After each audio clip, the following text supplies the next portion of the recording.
எப்போ பார்த்தாலும் வெட்டியாகவே இருக்கே, ஏதாச்சும் ஒன்று உருப்படியாக பண்ணலாம்லான்ட்டு நம்மளை சுற்றி 4 பேர் சொல்லுவாங்க.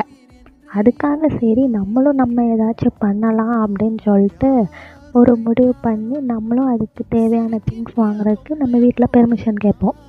அப்போ அவங்க சொல்லுவாங்க, இதெல்லாம் வேணாம், அதெல்லாம் அப்புறம் பார்த்துக்கலாம் அப்படின்ட்டு. சரி வீட்டில் பெர்மிஷன் கொடுக்க மாட்டாங்க, இதுக்கு மேலே நம்மளே ஏதாவது ஒரு முடிவெடுத்து எல்லா ஸ்டெப்பும் போட்டு நம்ம திங்ஸ் வாங்கி வைக்கும்போது, இதெல்லாம் ஒரு பொழப்பா, இதை உட்காந்து செஞ்சிட்ருக்க அப்படின்னு சொல்லுவாங்க.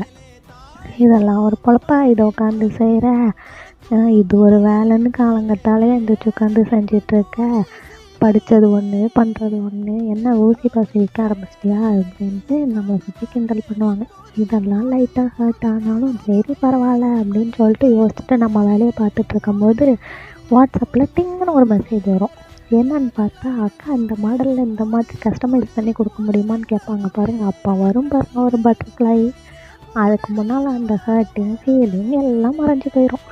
ஸோ நீங்கள் சும்மா இருந்தாலும் உங்களை சுற்றி 4 பேர் 4 விதமாக பேச தான் செய்வாங்க. நீங்கள் ஒரு ஸ்டெப் எடுத்து நீங்கள் உட்காரும்போதும் 4 பேர் 4 விதமாக பேச தான் செய்வாங்க.